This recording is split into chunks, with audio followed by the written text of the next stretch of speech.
कोई भी काम मत छोड़िए, अकर्मण्य होके मत बैठिए, काम करते रहिए, काम के साथ गोविंद का चिंतन बना रहे। इसे कहते हैं स्मरण, है ना मेरी माँ? क्या बोलते हैं इसको? स्मरण बोलते हैं। एक लड़की थी, उसका विवाह हुआ, ससुराल गई, ससुराल 15 दिन रुकी, वापस आ गई। नई नई शादी थी, पहली बार ससुराल गई, वापस आई। अब वो वापस आ तो गई है अपने माँ के घर, पर वो किसी के चिंतन में, किसी के ख्यालों में डूबी रहती है। क्या बता सकते हैं मुझे किसके ख्यालों में? एक लड़की जिसकी शादी हुई, पति से मिलकर आई, 10 दिन पति के साथ गुजारा, वापस मायके आई, वो किसी के ख्यालों में खोई है। कौन था वो? कौन? आप अपना अनुभव बताओ। पति के ख्यालों में वो काम करती जा रही है और पति के साथ बिताया हुआ हर पल याद करती जा रही है। काम बराबर करती है, पर काम करते समय वो स्मरण करती है अपने पति को, चिंतन करती है पति को। बर्तन धुल रही है, पर कभी कभी मुस्कुराती जा रही है, पति की कोई बात याद आ गई, प्यार भरी मुस्कुरा रही है। सोचिए, एक अनपढ़ लड़की अंगूठा छाप, आपसे कम पढ़ी लिखी, एक अनपढ़ अंगूठा छाप लड़की यदि अपने घर का काम करते समय अपने पति का चिंतन कर सकती है, पति का स्मरण कर सकती है, तो क्या एक भक्त काम करते समय अपने भगवान को भूल जाए? क्या काम करते समय भक्त अपने भगवान का चिंतन नहीं कर सकता? मेरी माँ, काम भी ना छूटे और मेरे भगवान का स्मरण भी बना रहे, क्या इस प्रकार की भक्ति हम नहीं कर सकते? भक्ति करने के लिए आपको अलग से समय नहीं निकालना कि आप 2 घंटे निकाल के 2 घंटे माला जप रहे हैं। कभी कभी माला जपना भी पाप हो जाता है, भगवान का नाम लेना भी पाप है। कब? मैं स्थिति बताता हूं कब। एक डॉक्टर साहब माला जप रहे थे, मरीज आ गया, डॉक्टर साहब जल्दी देखो अटैक आया है, 2 आ गए, वो तीसरा झटका लगने वाला। डॉक्टर बोले अभी माला पूरी नहीं हुई, तुम बैठो। अरे महाराज माला पूरी क्या, वो पूरे होने वाले, वो खुद पूरे हो जाएंगे, आप देखो जल्दी से। डॉक्टर बोले नहीं, खबरदार, पूजा भी नहीं करने देते तुम लोग सवेरे से आके, बैठो थोड़ा। अब डॉक्टर साहब माला जप रहे थे, तब तक मरीज पूरा हो गया। तो डॉक्टर साहब की माला जपना क्या हो गया? पाप हो गया कि नहीं? आपने अपने कर्म को क्यों छोड़ दिया? गीता में भगवान ने कहा है कि तुम्हें अलग से माला नहीं जपना। तुम्हारा धर्म था कि मरीज को तुम जल्दी से एडमिट करते, जल्दी से उसकी सेवा करते, और मरीज का इलाज करते समय ही आप गोविंद का चिंतन करते रहते, नाम जपते रहते। इससे बड़ी पूजा ये नहीं थी जो तुम करने बैठे थे। आप मरीज का काम भी करते रहते और काम मरीज का करो, पर चिंतन गोविंद का करते। आप सारा काम करिए, पति का, पत्नी का, पुत्रों का, परिवार का, पर मेरी माँ क्या नहीं छूटना चाहिए? भगवान का चिंतन नहीं छूटना चाहिए, स्मरण नहीं छूटना चाहिए, उनका नाम नहीं छूटना चाहिए। कर्म मत छोड़िए मेरी माँ, कर्म छोड़ देंगे तो पाप लगेगा। अब पत्नी है, पति की सेवा करना तुम्हारा कर्म है। अब पति की सेवा छोड़ दी और यहाँ माला जप रही हो, भजन कीर्तन कर रही हो, ये पाप हो रहा है। पति की आज्ञा हो तो कथा पे आओ, पति की आज्ञा हो तो कीर्तन पे जाओ, और फिर पति भी अच्छा हो। ये नहीं हो कि वो शराब पी के आए, पत्नी को धमकी देता रहे हो, तुम कथा पे क्यों गई थी। ऐसे शराबी को तो फिर छोड़ देना ही ठीक है। हाँ, बोलिए भक्त वत्सल भगवान की जय। श्री भरत जी सुखदेव भगवान ने कथा अद्भुत सुनाई, नाम की बड़ी महिमा सुनाई। एक बार इंद्र ने अपने गुरु का अपमान किया, जिसके कारण गुरु जी नाराज होकर के चले गए। विश्वरूप को अपना गुरु बनाया और उन्होंने नारायण कवच की दीक्षा दी। इंद्र को ब्रह्म हत्या लगी, विश्वरूप को मारने 4 स्थानों में बांटी है और वृत्तासुर का उद्धार किया है। भगवान के परम भक्त का नाम था प्रहलाद। यदा देवेषु वेदेषु गौषु विप्रेषु साधुषु धर्मे मयि च विद्वेषः सवः आयु विनश्यति। भगवान के एक बड़े सुंदर भक्त का नाम था प्रहलाद। प्रहलाद के पिता का नाम क्या था मेरी माँ? हिरण्यकश्यपु। माँ का नाम क्या था? क्या नाम था? कयाधु। माँ कयाधु, पिता हिरण्यकश्यप। प्रहलाद जी 4 भाई थे। प्रहलाद जी सबसे छोटे थे तो सबसे छोटे, पर गुणों में, संस्कार में सबसे श्रेष्ठ कहे गए हैं प्रहलाद जी महाराज। प्रहलाद जी बहुत छोटे से थे। एक दिन वो अपने बच्चों के साथ खेल खेलने चले गए। चलो खेलते हैं। वो गांव के पास किनारे में खेल खेल रहे थे। वहां पर एक कुम्हार और एक कुम्हारिन रहा करते थे, दोनों पति पत्नी। उनका कारोबार था घड़े बनाना, बाजार में बेच के अपनी दाल रोटी चलाना। कुम्हार कुम्हारिन ने बड़े भाव से घड़े बनाए थे। जब सूख गए तो भट्टे लगा दिए। अच्छा, भट्टा लगा दिया, उसके बाद उनका कोई काम आया तो वो कहीं चले गए। भट्टा लगा रहा। लगे भट्टे में बिल्ली ने जाकर बच्चों को जन्म दे दिया। बिल्ली ने जाकर भट्टे पे एक घड़े पे बच्चे को जन्म दे दिया। कुम्हार कुम्हारिन आए और उन्होंने, भट्टा तो तैयार था, बस आग लगानी बाकी थी। कुम्हार कुम्हारिन ने आग लगा दी। उन्हें पता नहीं था कि अंदर बिल्ली के बच्चे हैं। आग लगा दी। आग बड़ी तेजी से फैल गई। चारों तरफ धुआं था, चारों तरफ आग थी। अब बिल्ली के बच्चे घड़े से म्याऊं म्याऊं म्याऊं म्याऊं करने लगे, चिल्लाने लगे, पुकारने लगे। अब कुम्हार ने सुना कि अंदर बिल्ली के बच्चे फंसे हैं। राम राम, अब क्या किया जाए? इतनी विशाल आग को बुझाया कैसे जाए? अब तो इतनी फैल गई आग के ये पति पत्नी भी जाएं तो जल जाएं। आग चारों तरफ फैल गई। ये कुम्हार कुम्हारिन भगवान नारायण के बड़े पुजारी थे, बड़ी श्रद्धा थी। अब कुम्हार कुम्हारिन दोनों हाथ जोड़ के खड़े हो गए। पहले तो कोशिश करी कि मैं बच्चों को निकालूं, पर किस घड़े में है ये भी तो नहीं पता। कहां कहां जाऊं, कैसे जाऊं? आग विकराल रूप लेती जा रही है। भक्तों, अब कुम्हार कुम्हारिन ने अपनी सारी मेहनत छोड़कर बस हाथ जोड़कर खड़े हो गए। हे गोविंद, हे जगत के पति, हे जगदीश, आप मेरे इन बिल्ली के बच्चों की रक्षा करने ना विधाता। आज तक हमने किसी का दिल नहीं दुखाया, आज तक हमने किसी चींटी को नहीं मारा। हे प्रभु, ये निर्दोष बिल्ली के बच्चे मेरे हाथ से मर जाएंगे, मुझे पाप लगेगा, इनकी हत्या का पाप मेरे सिर आ जाएगा। हे प्रभु, मैंने आज तक किसी का कुछ ना बिगाड़ा हो तो हे जगन्नाथ, हे जगदीश, मेरे सारा पुण्य तुम ले लो। जो भी पुण्य मैंने आज तक किया है, सारा पुण्य लेकर इस बिल्ली के बच्चों की रक्षा कर लो जी दीनानाथ। वो कुम्हार कुम्हारिन बस प्रार्थना करते रहे, हे जगदीश, हे जगन्नाथ, बच्चों की रक्षा करो प्रभु। मारना हो मुझे मार दो, उनकी मौत यदि हो, मौत जिनकी है मरना है, पर मैं कारण बन रहा हूं उनकी मौत का, ये मुझे दर्द है, मुझे मार डालो प्रभु, उस बच्चे को बचा लो। बस कुम्हार कुम्हारिन की आंखों से आंसू थे। प्रहलाद जी चुपचाप खड़े थे। बच्चे थे ना छोटे से, वो इस दृश्य को देख रहे थे।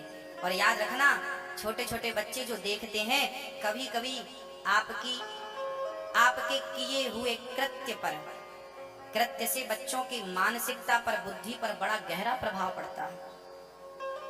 आपके कर्म का बच्चों पर बहुत गहरा प्रभाव पड़ता है। प्रहलाद जी खड़े रहे। लोगों ने आकर बाल्टियों से पानी भर भर के कैसे भी और पानी से आग बुझाई। लगभग घड़े पक गए थे, सारे घड़े पक गए। अब जल्दी से कुम्हार कुम्हारिन ने सारे घड़ों को निकाला। घड़ा फूट रहे हैं, कोई चिंता नहीं, नुकसान हो रहा, कोई बात नहीं, बस बिल्ली के बच्चे बच जाएं। विश्वास था कि मेरा ठाकुर, मैंने भक्ति की है तो ये मरने नहीं देगा। सारे घड़े लाल हो गए थे। सबने उम्मीद छोड़ दी थी कि बिल्ली के बच्चे, इस आग में कोई बचेगा, कोई नहीं बचेगा। देखा, इस घड़े को फेंका, इस पे नहीं है, दूसरा घड़ा, तीसरा घड़ा, आखिरी में एक घड़ा मिला। जिस घड़े को देखा पूरा पक चुका था, लाल पड़ गया था।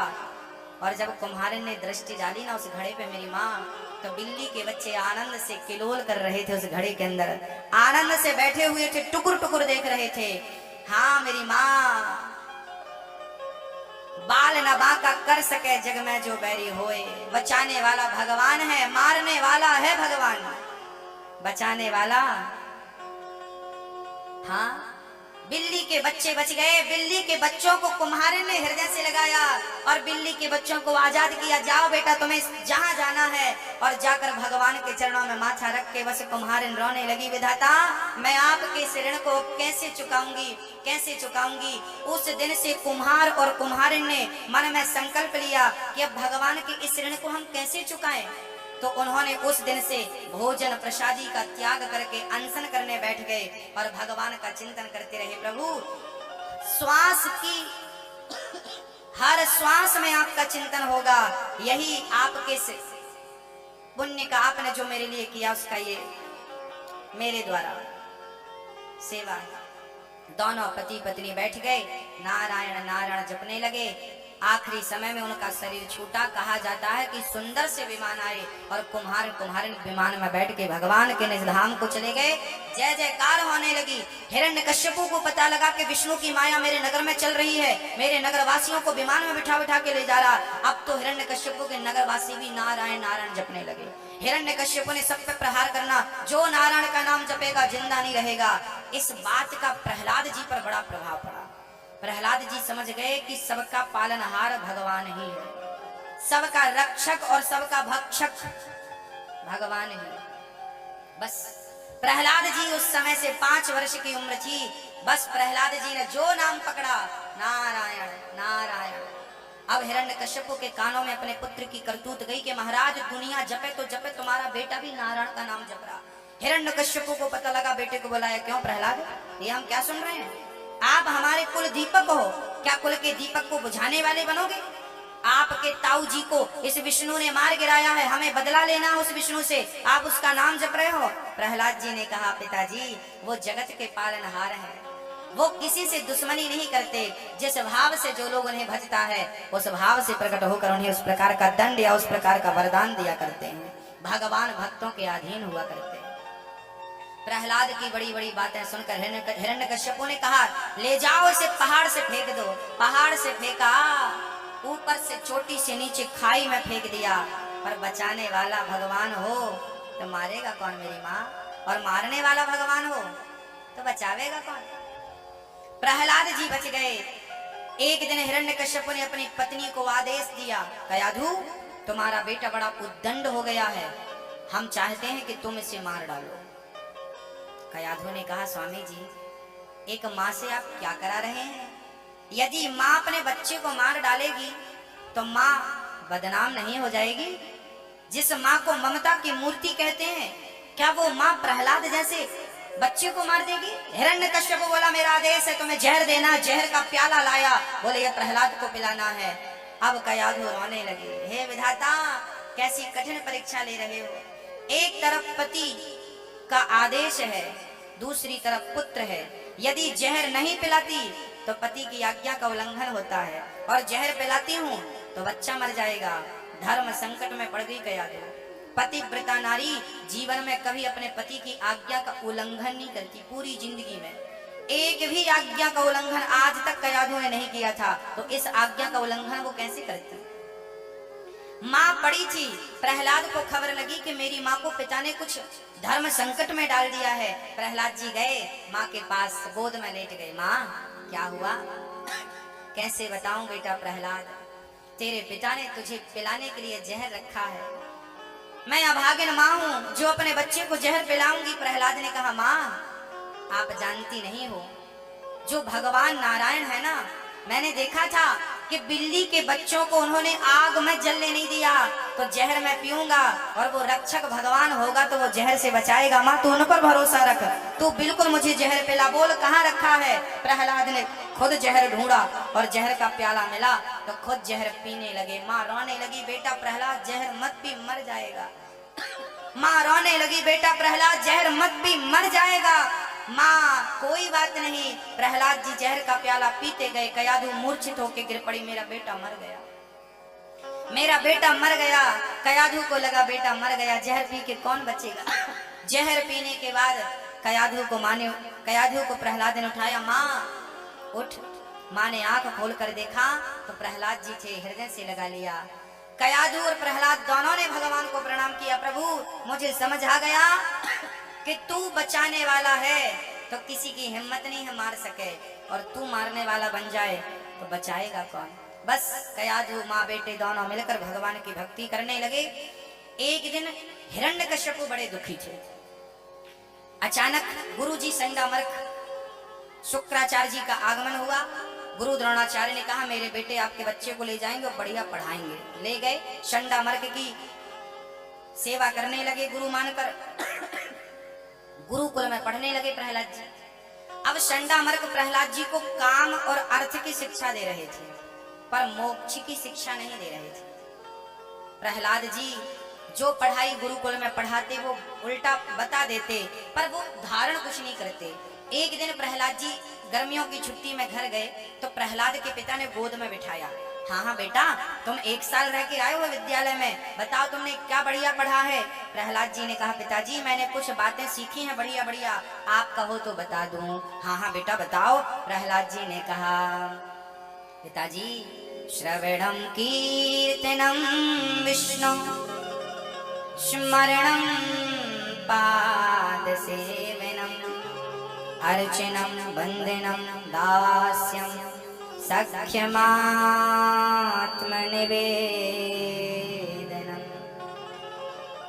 श्रवणम, पिताजी भगवान को पाने के 9 मार्ग हैं, 9 प्रकार की भक्ति है। एक भी आपके जीवन में धारण हो जाए, एक भी आ जाए तो कल्याण निश्चित है। कौन कौन सी भक्ति है भैया जी? भक्ति कितने प्रकार की होती है? 9। कितने प्रकार की मेरी माँ? पहली भक्ति है श्रवणम, बड़ी श्रद्धा से कथा को सुनना, पहली भक्ति है। आप कथा में बैठी हो, क्या कर रही हो? पहली भक्ति। इसलिए नियम बनाओ कि आप अपने घर पे 10 मिनट, 15 मिनट, आधा घंटा या 5 मिनट रोज भगवान की चर्चा जरूर करेंगे। जब भी बैठेंगे तो चर्चाएं किसकी होंगी? दुनियादारी की नहीं, केवल कन्हैया की, केवल राम की, केवल नारायण की चर्चा। कहते हैं जहां भगवान की चर्चा होती है वो वातावरण बड़ा शुद्ध हो जाता है। श्रवणम, कथा ज्यादा सुनिएगा। कथा सुनने से क्या होता है मेरी माँ? मन निर्मल होता है, मन साफ होता है। अच्छा एक बात बताइए, आप गाली सुनते हैं तो गाली कहां से प्रवेश करती है? मैया जी, ओ पीछे वाली मैया, आवाज आ रही है ना? ध्यान दो मेरी माँ। आप गाली सुनती हो तो कहां से? कान से। कथा सुनती हो कहां से? कान से। गाली भी कान से प्रवेश करती है, कथा भी कान से प्रवेश करती है। अब ये बताओ गाली सुनकर क्या आता है? गुस्सा आता है। गाली सुनने से मन अशांत होता है, जबकि कथा सुनने से क्या हो रहा? अभी आप प्रैक्टिकल कर रहे हो। कथा सुनने से मन क्या हो रहा? कथा सुनने से क्या मन अशांत हो रहा है? कथा सुनने से मन शांत होता है। याद रखना, गाली भी शब्द है, कथा भी शब्द है। गाली भी कानों से प्रवेश करती है, कथा भी कानों से प्रवेश करती है। फर्क इतना है कि गाली अंदर जाती है तो मन को अशांत कर देती है, और कथा अंदर जाती है तो मन को शांत कर देती है। इसलिए बकवास ना हो, कथा हो।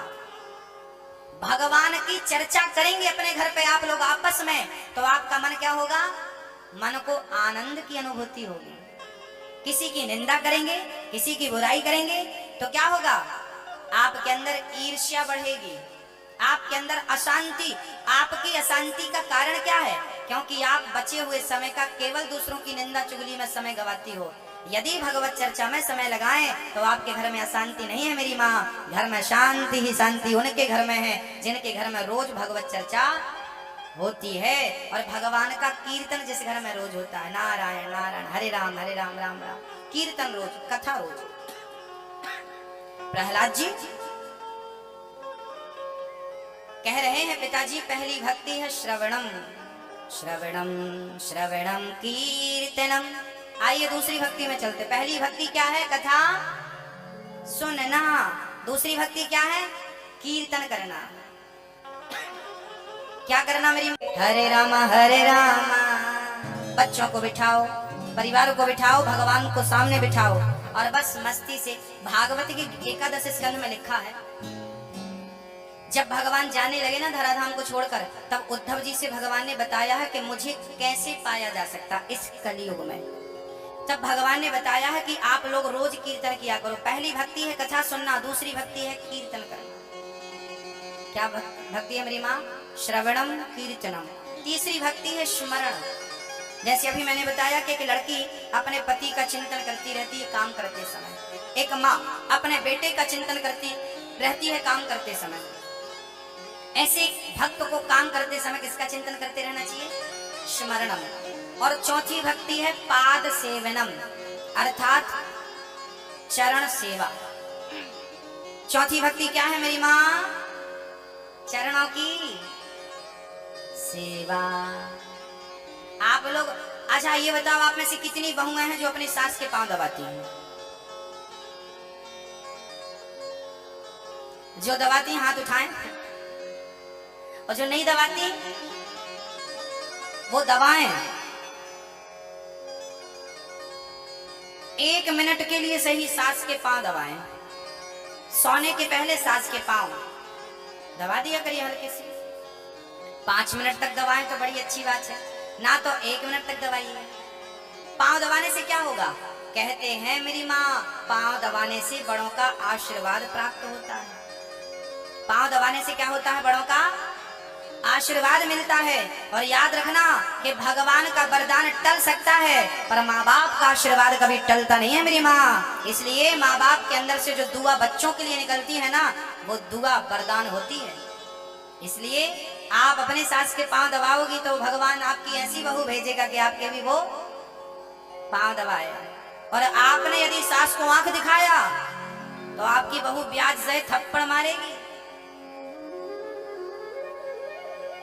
हाँ, भूल मत जाना मेरी माँ। मेरे कन्हैया के घर देर होती है पर क्या नहीं होता मेरी माँ। कौन कौन बहुएं आज से नित्य सास के 1 मिनट, मैं 1 मिनट आपसे मांगता हूँ। 24 घंटे भगवान ने दिया ना, मैं आपसे 1 मिनट की भीख मांगता हूँ। 1 मिनट मुझे दीजिए और उस 1 मिनट में अपने माँ की सेवा। 30 सेकेंड 1 पांव और 30 सेकेंड 1 पांव, केवल 60 सेकेंड अपने माँ की सेवा किया करो। कम से कम, ज्यादा से ज्यादा आपकी मर्जी, कम से कम 60 सेकेंड। कौन कौन बहुएं अपने माँ की, अपने सासू माँ के पांव दबाएंगे? बताओ हाथ उठाकर। आज से कौन कौन शुरू करेंगी? मैं विश्वास दिलाता हूँ मेरी माँ, यदि बहुओं ने सास के पांव छूने शुरू कर दिए केवल 1 मिनट के लिए इस प्रकार, तो घर के सास बहू का झगड़ा समाप्त होकर घर नर्क से स्वर्ग बन जाएगा मेरी माँ। स्वर्ग बनाने आया हूँ। उठाओ दोनों, कौन कौन करेगा? अच्छा पहले तो ये कंफर्म कराओ किसकी सास है, जिनकी है जिंदा वो हाथ उठाएं। हाँ हाँ उठाओ, जिनकी सास है वो हाथ उठाएं। और ऊपर हमें दिखाओ ठाकुर जी को। हाँ, इतनों की सास जिंदा है। अब नीचे करो। अब ये बताओ कि कौन कौन 1 मिनट अपनी सास के पांव दबाएंगे? उतनी हाथ उठने चाहिए। देखो कई हाथ नहीं उठ रहे हैं। गुरुजी हमारी सास हमारे पास नहीं रहती। कोई बात नहीं, नहीं रहती अच्छी बात है। कभी आपने कहा कि सासू माँ हमारे पास आई, हमें भी सेवा का मौका दीजिए? कहा तो बहुत अच्छी, मैं आपको प्रणाम करता हूँ। नहीं कहा तो कहिए। समय निकाल के सास के पास जाया करिए। बुजुर्गों के चरणों में भी समय बिताना चाहिए मेरी माँ। हाँ मेरी माँ, धन दौलत तेरे कोठी बंगले, इनसे ममता छोड़ दे पगले। सब कुछ तेरा यहीं पर रह जाएगा, मिट्टी का खिलौना मिट्टी में मिल जाएगा। हाँ मेरी माँ, तो सास के रोज पांव दबाना और जी माँ बाप का ख्याल रखना। हाँ, अपनी माँ का, अपने पिता का, अपने सास का, अपने ससुर का। और थोड़ा मेरी बूढ़ी माँ वृंदावन में रह रही हैं, बूढ़ी बूढ़ी माँ है जिनके लिए वृद्धाश्रम बन रहा है, उन माँओं की भी थोड़ा सी आप चिंता करिएगा। थोड़ा उनके बारे में भी आप लोग सोचिएगा। आप सोचती हो कि नहीं मेरी माँ? वृंदावन में वृद्धाश्रम मेरी माँओं के लिए, जहाँ बूढ़ी बूढ़ी माएँ रहेंगी, उनके रहने की, खाने की सारी व्यवस्थाएं जीवन भर वहां रहेंगी। आपसे मैं प्रार्थना करता हूँ, भूल मत जाना मेरी बूढ़ी माओ को। थोड़ा थोड़ा सहयोग जरूर करते रहना आप। हाँ देखो, जिस माँ का बेटा नहीं होता ना, वो माँ अनाथ आश्रम जाती है और वहां से किसी बच्चे को गोद ले लेती है और उस गोद लिए बच्चे को जीवन भर गले से लगाती है। ये मेरा बेटा है, जो तुम्हारे गर्भ से पैदा नहीं हुआ, जो तुम्हारा खून नहीं है, उसे तुमने अपना बेटा बनाया है। सोचिए, माँ बच्चों को गोद लेकर के पूरी संपत्ति बच्चों को दे देती है। आज समय आ गया है कि आप भी किसी एक माँ को गोद ले लीजिए और एक माँ को गोद लेकर के उसके जीवन भर की भोजन की व्यवस्था घर बैठे कर दीजिए। मात्र 21,000 रुपए देकर आप एक माँ को जीवन भर का भोजन दे सकते हैं। आप हमारे सदस्य बन सकते हैं, मेंबर बन सकते हैं। और एक माँ को जीवन भर भोजन आप दे सकते हैं। आश्रम में माँ के लिए आप जो सेवा करना चाहें कर सकते हैं। कमरा बनवा सकते हैं माँ के लिए, रहने के लिए सारी सुख सुविधाएं माँ को वहां पर मिलें, उसके लिए आप थोड़ा सा हाथ बढ़ा सकते हैं सहयोग के। आप एक बार में 21,000 नहीं दे सकते, कोई बात नहीं, हर महीने 1100 1000 रुपए दीजिए, 500 रुपए देकर भी आप सहयोग कर सकते हैं। आप कितने सामर्थ्यवान हैं मुझे नहीं पता, आप सामर्थ्यवान हैं तो मेरी एक माँ को गोद लीजिएगा, और सामर्थ्यवान नहीं है तो भगवान से प्रार्थना करिए कि हे प्रभु, हे विधाता, मुझे इतना सामर्थ्यवान बनाओ कि मैं किसी एक माँ का सहारा बन सकूं, किसी एक माँ की उंगली पकड़ सकूं। बचपन में माँ ने तुम्हें उंगली पकड़ के चलना सिखाया है। जिन बच्चों ने माँ बाप को घर से निकाल दिया है, ऐसी बूढ़ी बूढ़ी माएं दर दर की ठोकर खाएं, क्या हम उन्हें ऐसे मजबूर करके छोड़ दें? उनके उस हाल में क्या हम उन्हें छोड़ दें? मेरी माँ बोलो मैया। हाँ, बड़ा गलत हो रहा है बूढ़ी बूढ़ी माओं के साथ, बहुत गलत हो रहा है मेरी माओं के साथ। बच्चे गलत कर रहे हैं, कमरे में बंद कर देते हैं। कई बार तो सुनने को मिला कि बच्चों ने माँ बाप को नजर बंद कर दिया। आंध्रा की एक घटना मैं आपको हर बार सुनाता हूं, दिल्ली के भक्तों को भी सुना दूं। आंध्र प्रदेश, वहां एक माँ, जिस माँ के 5 बच्चे हैं, पांचों बढ़िया, कोई वकील है तो कोई इंजीनियर है तो कोई डॉक्टर है, बड़ी बड़ी पोस्टों में 5 बेटे हैं। जब माँ का पति चला गया तो माँ अकेली पड़ गई। बच्चों ने 5 बच्चों ने निर्णय लिया कि एक महीने हम माँ को रखा करेंगे। 1 महीना बड़ा बेटा रखता, 1 महीना फिर चौथे नंबर का, 1 महीना तीसरे नंबर का, ऐसे 5। पहली बहू ने हाथ खड़ा कर लिया, ना ये माँ ठीक नहीं है, हाँ दुर्गंध आती इसके शरीर से, हम सेवा नहीं कर सकते। बड़ी बहू ने हाथ खड़े कर लिया, हम बुढ़िया की सेवा नहीं करेंगे। दूसरी बहू ने भी हाथ खड़े कर लिया, हम बुढ़िया की सेवा नहीं करेंगे। तीसरी बहू ने भी हाथ खड़ा कर लिया, हम बुढ़िया की सेवा नहीं करेंगे। चौथी, पांचवी, सच घटना बोल रहा हूँ, वो माँ भी जिंदा है जिसके बारे में मैं बोल रहा हूँ। ठाकुर जी चाहेंगे तो मैं उस माँ से मिलाऊंगा आपको कभी। 5 बच्चों ने माँ को आखिरी में निर्णय लिया कि घर से निकाल दो, ना रहेगा बांस ना बजेगी बांसुरी। 5 बच्चों ने माँ को घर से निकाल दिया। उस माँ के नाम पे करोड़ों का बंगला था, कोठी थी, वहीं सामने गली में एक होटल थी। वो माँ अब जिंदा रहना है तो कुछ तो करना पड़ेगा। होटल में बर्तन धुलती थी। जिसका बेटा डॉक्टर था, इंजीनियर था और वकील था, उसकी माँ बर्तन धुल रही है होटल में, और बर्तन धुल करके आपका खाया जो जूठन बचता है ना, वो खाया करती थी। और होटल का मालिक बोलता था, यहाँ नहीं खाएगी, हमारी इमेज खराब होगी, तू यहाँ होटल में बैठ के खाएगी, चेयर पे बैठ के खाएगी तो लोग क्या समझेंगे, भिखारी लोग खा रहे हैं। तो बाहर निकाल देता था, तो बस स्टैंड में या रेलवे स्टेशन में जाके वो खाती थी। एक दिन, अभी एक पिछली बार अभी भाटापारा में भागवत थी छत्तीसगढ़ में, तो वहां पर हमारे मिलने वाले को भगत थे, उन्होंने बताया कि मैं उस माँ से मिला। मैंने पूछा, माँ आप यहाँ खाती पीती हो, क्या आपकी स्थिति हो गई है? उसने पूरी बात बताई कि बेटा मेरे 5 बेटे थे, मुझे घर से निकाल दिया, ये सब, अब लोग मुझे पागल पागल कहते हैं, फटी साड़ी पहनती हूँ, बिल्कुल काला पड़ गई है, बाल चिड़िया का घोंसला बन गए हैं, ना बिल्कुल पागल है। पर बेटा मैं पागल नहीं हूँ, मैं अपने बच्चों के प्यार को पाना चाहती थी, बच्चों की 2 रोटी खाना चाहती थी, पर बच्चों ने घर से निकाल दिया तो अब मैं लोगों का जूठन खा रही हूँ। उस माँ ने कहा कि मेरे बच्चे कभी कभी यहाँ से निकलते हैं पर मेरी तरफ देखते नहीं हैं, शायद उनको लगता हो कि मेरी माँ ये ना कह दे कि बेटा मुझे घर ले चलो। वो माँ बोली कि अब तो मैंने बच्चों को देखना, दूर से देखती रहती हूँ कि बच्चे सुखी, आशीर्वाद देती हूँ, बेटा खुश रहो, खूब तरक्की करो। वो 5 बच्चे निकलते यहीं से हैं, घर पास में ही है, पर माँ को देखते नहीं है। अब उनको लगेगा कि मैं इसे अपनी माँ कहूंगा तो मेरी इज्जत का क्या होगा, मैं डॉक्टर हूँ, मैं इंजीनियर हूँ, मैं इतना बड़ा वकील हूँ, इसे मैं अपनी माँ कहूंगा तो मेरी इमेज पे क्या प्रभाव पड़ेगा? बताओ मेरी माँ, क्या बच्चों को ऐसी इमेज बनानी चाहिए? ऐसी इमेज किसी काम की है? बच्चों के होते हुए माँ किसी होटल में जूठन खा रही है,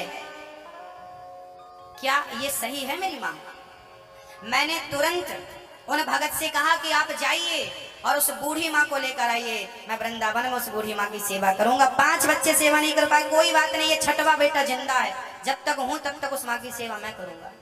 हमने उस माँ को बुलवाया है, अब वो आने वाली है, आएंगी तो आश्रम उनको रखेंगे। ऐसी जरूरतमंद माओं के लिए ये वृद्धाश्रम बन रहा है।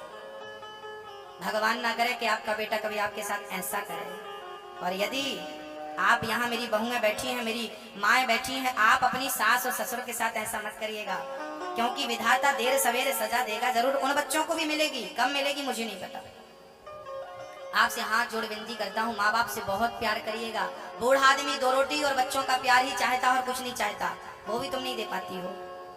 हाँ, तुम्हें पाल पोस के बड़ा किया था, देखो तो लात मारता है बच्चा छाती पे, फिर भी माँ पुचकारती है। क्या क्या नहीं करती माँ बच्चों के लिए। वही बच्चे जब माँ छोड़ देते हैं ना, कहते हैं नारी 2 बार रोती है जीवन में। स्त्री पूरी जिंदगी में 2 बार रोती है। आप स्त्री हो, आपको पता है कि नहीं मुझे नहीं पता, पर मैं बता दूं, स्त्री जात, स्त्री केवल 2 बार रोती है अपनी जिंदगी में। एक बार तब जब पिता का घर छोड़ती है, पिता का घर छोड़ा तब, और दूसरी बार तब रोती है जब बेटे ने मुंह मोड़ लिया, तब जब बेटा मुंह मोड़ लेता है अपने माँ बाप से तो माँ रोती है। बाकी प्रसव की पीड़ा का दर्द भी हंस हंस करके सह लेती है, बच्चों की खुशी के लिए, बच्चों का मुखड़ा देखने के लिए पेट फड़वा लेती है कि नहीं माँ। वो पेट फटता है ना माँ का, बड़ा कष्ट होता है। आपको तो पता है प्रसव की पीड़ा कितनी होती है, वो कितना दर्द होता है, पर बच्चे का मुंह देखती है ना तो छाती से लगा लेती है, हंसने लगती है, मेरा बेटा आ गया। सोचिए, पेट फटा है, उसका दर्द भूल कर बच्चे की मुस्कान देखकर छाती से लगाने वाली वो माँ आज बेटों ने घर से निकाल दिया। क्या ऐसा भारत आप देखना चाहते हैं? ऐसा भारत मेरा नहीं था। श्रवण जैसे बेटे यहाँ हुआ करते थे। अपने बच्चों को इतने संस्कार देना कि वो बुढ़ापे में आपकी सेवा करे, बुजुर्गों का सम्मान करे, और आपसे हो तो ठीक है अपने माँ बाप की सेवा करना, नहीं आपका भाई आपका दास बैठा है आपकी माँ की सेवा करने के लिए। जब तक जिंदा हूँ माँ बाप की सेवा करता रहूंगा। और इन्हीं माँ बाप के लिए वृद्धाश्रम बन रहा है वृंदावन में।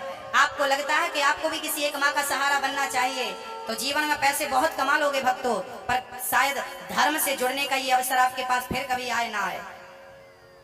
इसलिए जिनको भी वृद्ध माओं के लिए सहयोग करना है, हमारे श्री वीरेंद्र कुमार पांडे जी आप श्री मंच पे आए। आपने एक माँ को गोद लिया है, जोरदार तालियां आप श्री के लिए। आप बिहार से हैं, आप केवल यहाँ सहयोग देने के लिए आए हैं। सोचिए, दान करने का ये भाव इनका है। कविता देवी और स्वर्गीय श्री महेश चंद्र शर्मा आप श्री ने अपने स्वर्गीय जी के लिए एक माँ को गोद लिया है, जोरदार तालियां। श्री महेंद्र कुमार गुप्ता जी के लिए जोरदार तालियां, इन्होंने एक माँ को गोद लिया है। श्री शीला देवी माँ के लिए, मैया जरा ताली बजाकर सहयोग करिए। इन दानदाताओं ने अपना नाम अमर किया। श्री रमेश चंद्र सरोज गर्ग जी, श्री शकुंतला मल्होत्रा जी के लिए जोरदार तालियां। श्री ललिता देवी, इन सभी भक्तों ने एक एक माँ को गोद लेकर के एक माँ का सहारा बनने जा रहे हैं। भगवान ये इन माओं का सहारा बन रहे हैं, मुझे विश्वास है कि भगवान इनका सहारा जरूर बनेंगे। बोलिए भक्त वत्सल भगवान की जय। लाद जी कहते हैं तीसरी भक्ति स्मरणम, चौथी भक्ति है पाद सेवनम, अर्चन करना भगवान का। पांचवी भक्ति अर्चनम। आप अर्चन जानते हैं किसे बोलते हैं? अर्चन क्या होता है? भगवान की अर्चना करना। अर्चना मतलब क्या होता है? बताओ मेरी माँ। क्या? वो पूजा होती है। पूजा अलग चीज है, अर्चन अलग चीज है। अर्चन क्या होता है? बोले लड्डू गोपाल जी को बढ़िया सी आप पूजा कैसे करते हैं भगवान जी की? पूजा कैसे करना है वो मैं आपको बताता हूं। सबसे पहले एक थाली लीजिए। आपके घर पे लड्डू गोपाल जी हैं या नहीं? सबके घर पे हैं। लड्डू गोपाल जी की किस प्रकार भगवान की पूजा करनी चाहिए? भगवान से जुड़ने की, भगवान की पूजा 2 तरह से की जाती है। एक पूजा होती है शारीरिक पूजा, एक होती है मानसिक पूजा। आइए सबसे पहले मानसिक पूजा कैसे की जाती है वो करते हैं, फिर शारीरिक पूजा कैसे होती है वो करके बताते हैं। आओ सभी लोग पालथी मारकर बैठ जाइए और रीढ़ की हड्डी एकदम सीधी। आप किस प्रकार भगवान की पूजा करें? मंदिर जाना, मंदिर में जाकर के भगवान को ये फेंक करके चढ़ाना, वो फेंक करके चढ़ाना, ये नहीं। भगवान की सबसे श्रेष्ठ पूजा है मानसिक पूजा। आप जैसा जैसा मैं कहता जाऊं वैसा वैसा करते जाइए। अच्छा मैया एक बार वही करिए जो मैं कह रहा हूं, वो मत करिए जो नहीं कह रहा हूं। एक बार आप अपनी माँ का चिंतन करिए। माँ, एक बार आप अपनी माँ को देखने का प्रयास करिए, कोशिश करिए। माँ दिख रही है क्या? आंख बंद करिए, आंख बंद करो और अपनी माँ को देखो। आपकी माँ का नक्शा, उसका चित्र, उसकी आंखें, उसका मुंह नजर आ रहा है कि नहीं? खोलिए आंखें। आया? अब आप अपने पिताजी को देखिए, पिताजी की शक्ल कैसी है, कैसे दिखते हैं वो, आपकी आंखों के सामने होंगे। आप उनका ध्यान करेंगे तो अब मैं बोल रहा हूं हाथी, हाथी को देखिए, हाथी दिखा? हाँ, ये हाथी, ये सूंड है, ये दिख रहा। अब देखिए शेर, दिखा? अब देखिए राम, देखिए राम जी दिखाई पड़ रहे हैं। अब देखिए सीता सहित राम, पास में सीता मैया खड़ी हैं, सीता माँ खड़ी हैं, राम जी के हाथ में सुंदर सा धनुष है, पीछे तरकस में सुंदर सुंदर बाण रखे हैं, घुंघराले से राम जी के केस दिखाई पड़ रहे हैं आपको, मस्तक पर सुंदर सा ऊर्ध्व कुंड लगा हुआ है, ठाकुर जी के मस्तक पर चंदन लगा है, सुंदर सा ठाकुर जी ने जनेऊ पहन रखा है, पास में सीता मैया खड़ी हैं, और हमने नजर घुमाई तो श्री लक्ष्मण जी भी नजर आ रहे हैं, और किनारे पे देखा तो श्री हनुमान जी भी नजर आए हमें। पूरा राम दरबार हमें दिखाई पड़ रहा है। देखिए दिखाई पड़ा, राम का चित्र नजर आया। अब सभी लोग कल्पना करिए, सभी अपने नेत्र बंद करके कल्पना करिए कि आप वृंदावन जाने की तैयारी कर रहे हैं। कल्पना करिए, अब आप बढ़िया सी तैयारी कर रहे हैं, आज ठाकुर जी के लिए आज हम ये ले जा रहे हैं, आज ठाकुर जी कैसे दर्शन करेंगे, मन में भाव है। अब हम वृंदावन के लिए चल पड़े, भाव बनाइए कि हम गाड़ी पे बैठ गए और वृंदावन की ओर जा रहे हैं, मन में कृष्ण कृष्ण चल रहा है, राधे कृष्ण चिंतन करते करते श्रीधाम वृंदावन हम पहुंच गए। अब हम प्रेम पूर्वक बिहारी जी के मंदिर की तरफ बढ़ने लगे।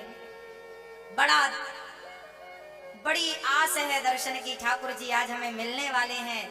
अब भाव बनाइए कि आप वृंदावन में बिहारी जी के मंदिर में पहुंच गए, और जैसे ही मंदिर में गए पट बंद थे, पर्दा बंद था, आप जाकर बिहारी जी के बिल्कुल ठीक सामने खड़े हैं, और जैसे ही पुजारी जी ने पर्दा खोला, सुंदर सी बाकी झांकी मेरे श्याम सुंदर की आपकी आंखों के सामने आ गई। अब आप भाव बनाइए कि आप श्री बांके बिहारी जी का सुंदर सा दर्शन कर रहे हैं, उनके सुंदर से घुंघराले केशों को देख रहे हैं, उनकी बड़ी बड़ी आंखों को आप निहार रहे हैं, उनकी सुंदर सी मुस्कान का प्यार से आप दर्शन कर रहे हैं, उनके कानों में सुंदर से कुंडल लटक रहे हैं, उनके हाथ में सुंदर सी बांसुरी का भी हम दर्शन कर पा रहे हैं आज, और उनके चरणों में बंधी पायल का भी दर्शन कर रहे हैं। एक पांव टेढ़ा सा करके गोविंद ने दूसरे पांव पे रख रखा है, पतली सी कमर और सुंदर से चरणों का, गोविंद के लाल गुलाबी से चरण, गुलाबी सी होंठ, गुलाबी से गालों का ठाकुर जी का सुंदर सा दर्शन कर रहे हैं। और ठाकुर जी श्याम सुंदर हमारी तरफ देख करके मुस्कुरा रहे हैं, मानो वो कह रहे हैं कि अच्छा आ गए। अब हम इशारों से बात कर रहे हैं, जी सरकार आपकी सेवा में हाजिर हो गए। भगवान कहने लगे अच्छा आए हो, हमारे लिए कुछ लाए हो कि नहीं? हाँ हाँ प्रभु लाए हैं। अब सुंदर से कमल की सुंदर सी माला आपने ठाकुर जी के गले पे पहना दी अपने हाथ से। ये पहना दी आपने, गले पे सुंदर सी माला पहना दी, कमल की माला पहना दी। आप भाव बनाइए कि आप भगवान को कमल की माला पहना रहे हैं। अब भगवान ने कहा ये तो माला जी, हमें भूख लगी, कुछ खिलाओगे नहीं? अब हमने कहा प्रभु खाने के लिए थोड़ा आप इंतजार करिए। आपको भगवान को भाव बनाइए कि आपने सोने की सिंहासन बिछाई है, और सोने की सिंहासन में आपने बिहारी जी को बिठाल दिया। तब तक श्री राधा जी आई, और राधा जी को भी आपने, राधा कृष्ण को सोने की सिंहासन में मन के मंदिर में आपने बिठा रखा है। और बढ़िया आपने अपने हाथ से बढ़िया लड्डू बना रहे हैं, बढ़िया मोती चूर के, बढ़िया देसी घी डालकर, बढ़िया सा मिश्री बढ़िया पीस करके, मिश्री का चूरा बढ़िया ठाकुर जी के प्रसाद में लड्डुओं में डालकर, और बढ़िया अपने हाथ से लड्डू बना रहे हैं, तुलसी का पत्ता डालकर सोने की थाली पे सजाकर। और भगवान को हम कह रहे हैं प्रभु ये रहा प्रसाद, आप भोजन ग्रहण करिए। अब भगवान ने कहा कि हम खाएंगे नहीं, आप खिलाओ।